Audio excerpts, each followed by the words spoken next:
Hello friends, রাখিদির কিচেনে আপনাদের স্বাগতম। আজ আমি বথু শাক দিয়ে আর পালং শাক দিয়ে রান্না করব, তার সাথে বেগুন দেব, দিয়ে একসাথে রান্না করব। আপনারা সম্পূর্ণ ভিডিওটা দেখতে থাকুন। তার সাথে আমি ধনেপাতা দেব। ধনেপাতা শাকে দিলে পরে অনেক স্বাদ হয়, সেন্ট করে খুব ভালো লাগে খেতে। আর আমি শুকটি দিয়ে রান্না করব। আমি শুকটি এবার আমি উনুনের কাছে চলে যাব, আপনারা দেখুন। আগে আমি শুকটিটা ভেজে নিয়েছি, তারপরে আমি জল দিয়ে অল্প হলদি দিয়ে আর স্বাদ মতো লবণ দিয়ে আমি ফুটিয়ে নিয়েছি ভালো করে।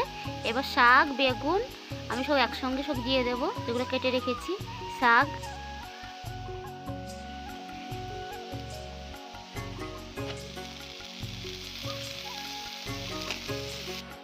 ধনেপাতা,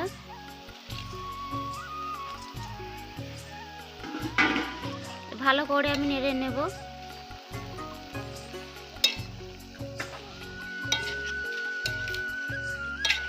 ভালো করে নেড়ে নিয়েছি, এবার ঢাকনা করে ঢেকে দেব শাকগুলো সেদ্ধ করার জন্যে।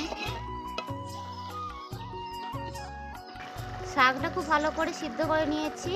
এবার কাঁচা লঙ্কা আমি বেটে নিয়েছি, কাঁচা লঙ্কা, রসুন আর জিরে, কাঁচা জিরে একসঙ্গে বেটেছি, এবার দিয়ে দেব। দিয়ে ভালো করে নেড়ে নেব। শাকে জলটা ছিল সব আমি শেষ করে দিয়েছি। এবার আমি ঘুটে নেব।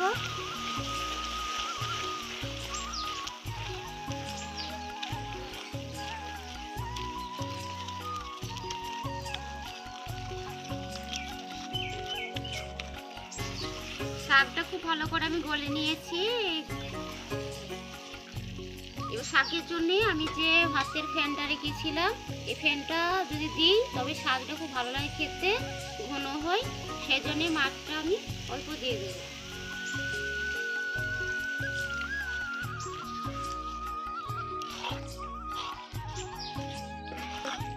শাকটা আমি খুব ভালো করে নেড়ে নেব।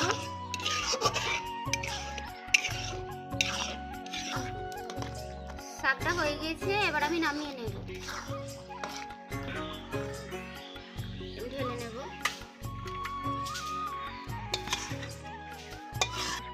দেখছেন ভাতের ফ্যান দিয়েছি বলে কত সুন্দর শাকটা গাঢ় হয়েছে। এভাবে আপনারা বাড়িতে রান্না করবেন, খেতে খুব স্বাদ হয়, খেতে ভালো লাগে। একবার খাবেন তো বারবার খেতে ইচ্ছে হবে। এভাবে রান্না করবেন। আমার ভিডিওটা সম্পূর্ণ দেখার জন্য অনেক ধন্যবাদ। যদি ইউটিউব থেকে দেখে থাকেন তাহলে আমার চ্যানেলটা সাবস্ক্রাইব, লাইক, শেয়ার, কমেন্ট করবেন।